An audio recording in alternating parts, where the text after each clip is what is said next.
My name is Garrett Sims. We have a very special episode of Sports Timeout for you. This week we sat down with head coach Jake Doyle of the OHS girls basketball team to just kind of sit down and talk with me about himself and the team this year, and I can't thank him enough for his time. With all that being said, let's get into the episode right now. Before we start this episode, we want to give a special shout out to the Bank of Odessa for supporting Sports Timeout. Bank of Odessa has been locally owned and operated since 1880. They have 4 locations, 2 in Odessa, 1 in Oak Grove, and 1 in Lamont. You'll find them at bankofodessa.com, member FDIC. My name is Garrett Sims. We have a very special guest with me, Coach Doyle of the OHS girls basketball team. He's the head coach, and I can't thank him enough for joining me today. Thank you, Coach Doyle. Thanks, Garrett. Thanks for having me. It's fun to listen to your podcast with all the coaches in the area. Well, I appreciate you for the kind words, and I just wanted to get to know you a little bit better. And so the first question is, when did you know you wanted to be a coach? So I'm from Southwest Iowa, and my dad coached me all the way up. When I got to high school, he was the assistant my sophomore, junior, senior year in baseball and basketball. My mom's a teacher, so I've got lots of teachers and coaches in my family. So I've just grown up around it and really enjoyed it, and yeah.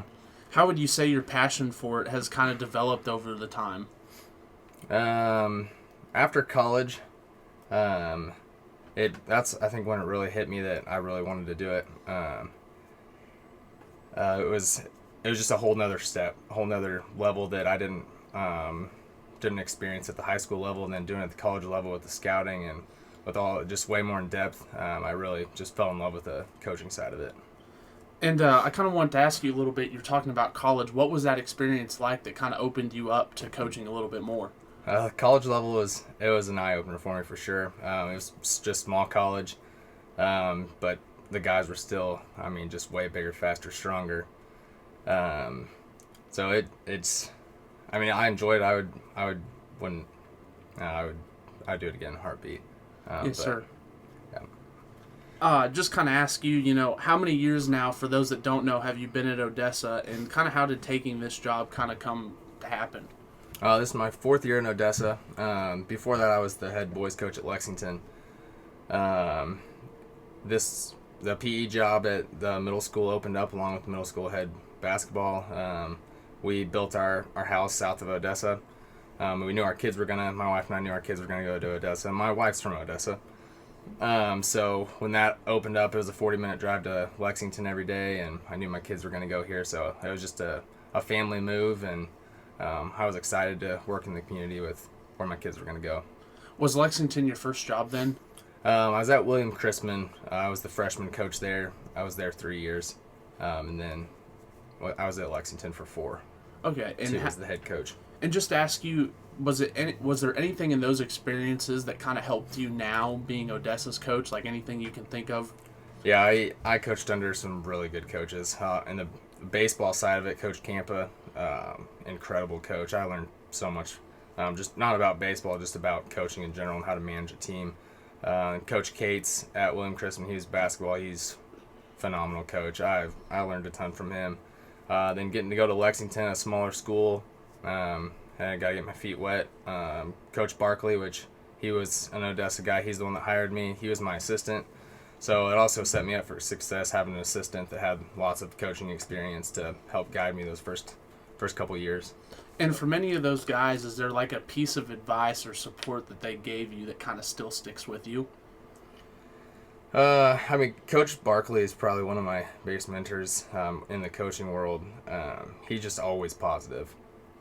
And I always think back to how he was, and just everything was positive all the time. And you just get a long ways in life when you have that mindset. Yes, sir. And I just want to ask you, what kind of growth have you seen in the program at Odessa since you've kind of been here?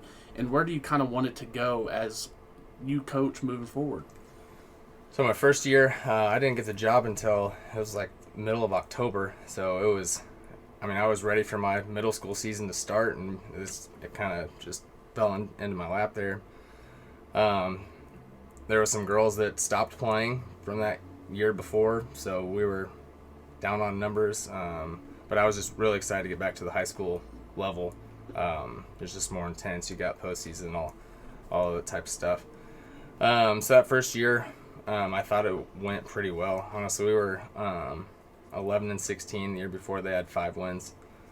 And then I really pushed them that summer. We tracked their shooting, and the goal was to shoot 10,000 shots. And I knew just stat-wise, our shooting percentage was extremely low that first year.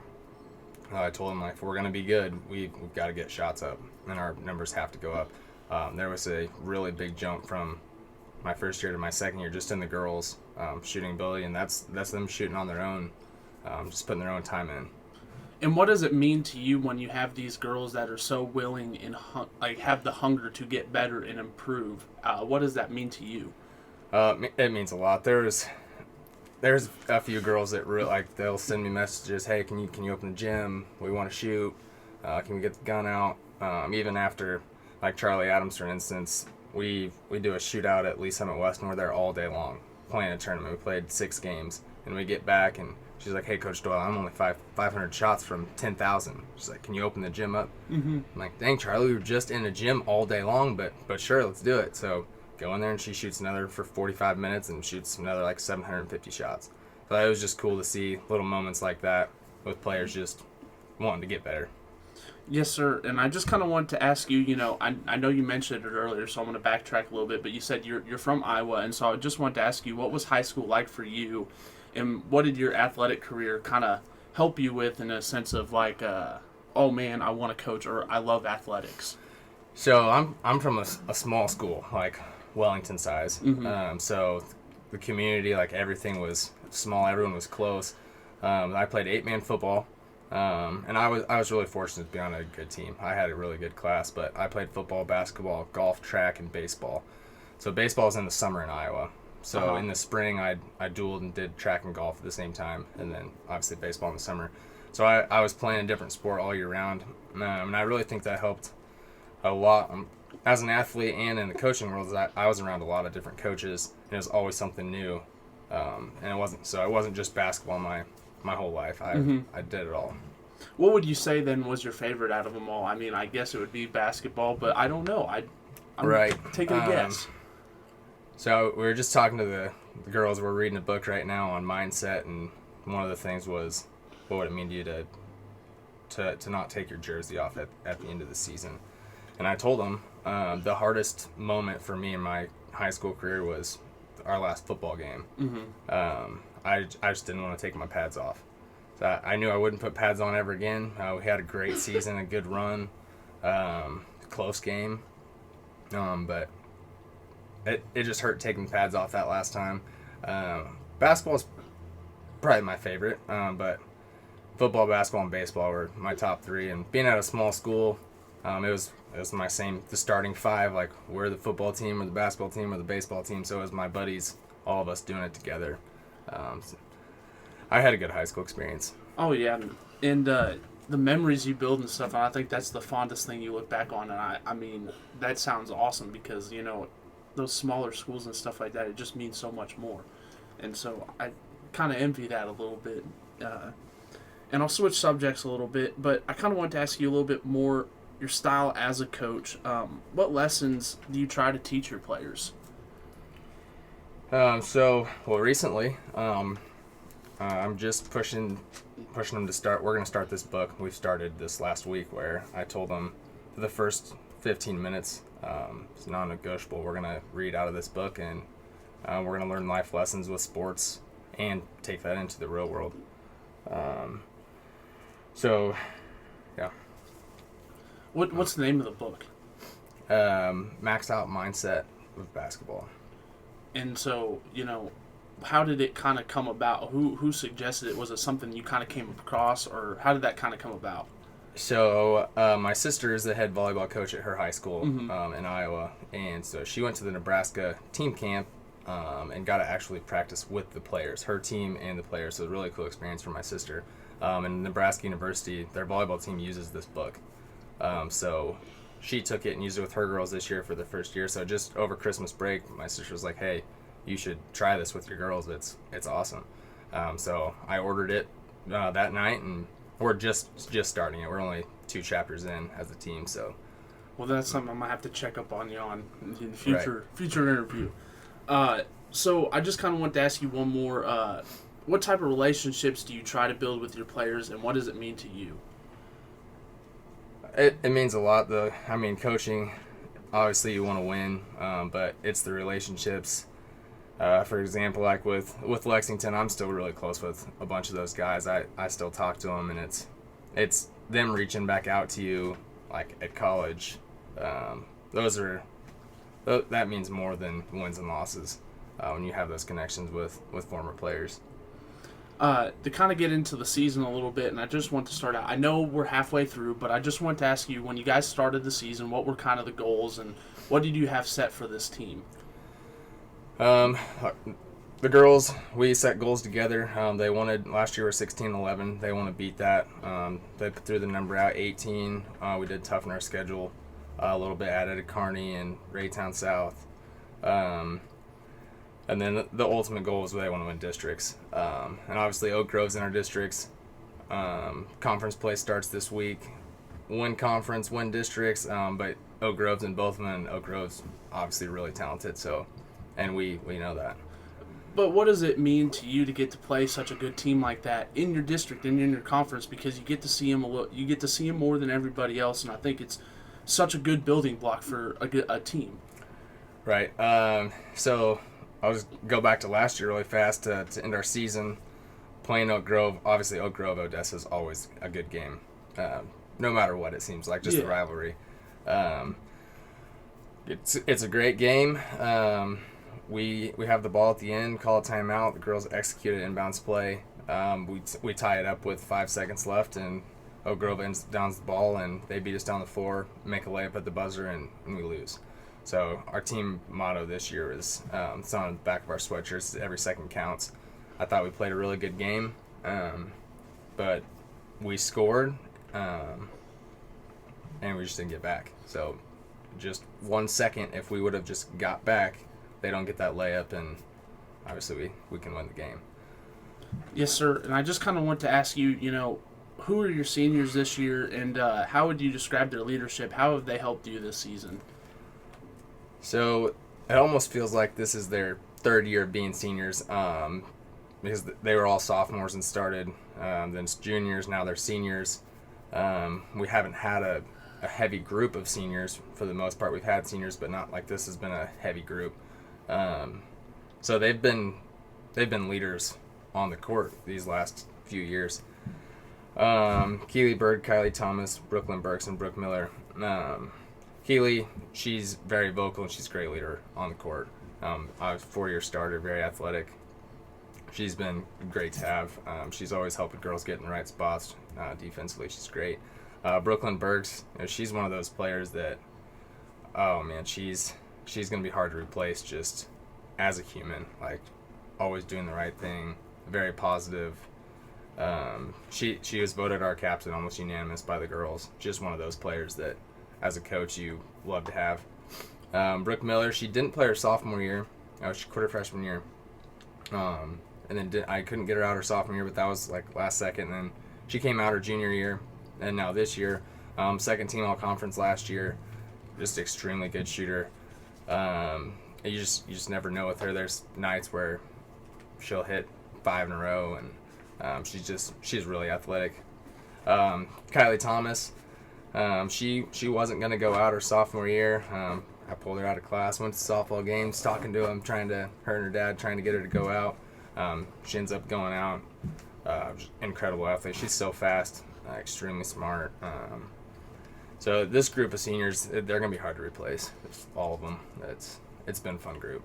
Yes, sir. And I know we talked a little bit about it beforehand, but you talked about how you're playing 8 to 10 girls a game and how you just have a plethora of talent. And, what does that mean to you as a coach to have that good problem? It's a great problem to have, and it's extremely hard at the same time. You got these seniors that have played the last 4 years a ton of basketball, and then Charlie Adams a junior, Kendra Pearson's a sophomore, and then we're adding 3 3 freshmen, and then Bella Blackaby moves in. The talent's just so even that still like, if there's a group that's down, I sub all 5 and we're putting the next 5 in, and you don't really see a drop off. So it's a great problem. It's just hard with making everyone happy, I guess. Yes, sir. And I kind of want to ask you, so far into the season, what are some positive things you've seen, and what do you think moving forward your team needs to do to really achieve those goals that they have set? So we lost to Richmond in the Lawson tournament this last week. So it wasn't a good loss for us. So it was one of those games where sometimes that loss maybe is going to help us down the road. Friday's practice wasn't exactly fun, going in, watching film, and breaking it all down. Was hard on some girls, just coaching love. Hard on them, and just straight up told them, like, here's what we have to do to get better, and just pause and film, and, like, if you would have done this, like, here's what would happen. So we were hard on them as a coaching staff on Friday, and I think that woke them up a little bit. Going into Saturday's game yesterday, we talked about transition, staying wide, running the floor, just doing all those little things, and they did absolutely everything we asked yesterday. So that was a really positive thing for us as a coaching staff to see. That I think that loss maybe is going to help us here down the stretch. Especially when you're heading straight into conference play. I always know that's just so tough. Like, that's the exciting part of the season. And I want to ask you, a little bit, I guess it's a fun question, but in a sense, how do you keep your players confident while playing? How do you always, keep them supported? I always try to be positive with them, and I've learned there's a difference coaching boys and girls. On the boys' side, like, you could say things to them differently, where on the girls' side, sometimes you say something that can just it'll bring them down. So learn that, and it's different player to player.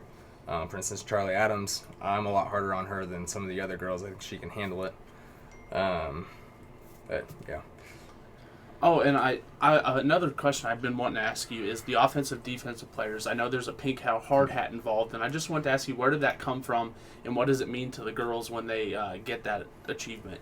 Yeah, I was just talking with the coaching staff, with Kinley and Coach G, Coach Grubb, on things we could do, and we just decided it would be a fun thing to have, hard hat. And we've seen other teams have done it in the past, and last year was just the hard hat, so it wasn't.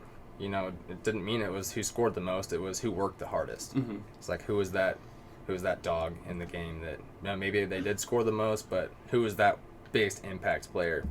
And then we put stickers on for each team that we win with the score. And then we're doing the stickers like a football helmet would have. So we have 6 categories with stats that they get a sticker if they beat the opponent in those stats. And then the basketball, we just moved it to an offensive player. Because there was times where the defense, it was just hard to vote sometimes, and the kids vote on it unanimously. It's all the kids. Coaches don't really have say in it.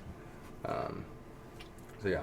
I wanted to ask you a little bit too, because I know you were showing me some of the stats, and I'm not a big basketball stat guy, but I want to ask you, what have you seen this year from a statistical standpoint where your team has improved the most, maybe from last year? Have you seen that at all? It's been up and down this year. We've had games where we shoot really well, and we've had games that were down. So, the girls, they put in a lot of work this summer. We played 37 games this summer. I just think the chemistry is stronger this year than what it's been in the past, just on the offensive side of it, where they're really comfortable with the offense we're running. They're comfortable with the set plays. So I think that's helped.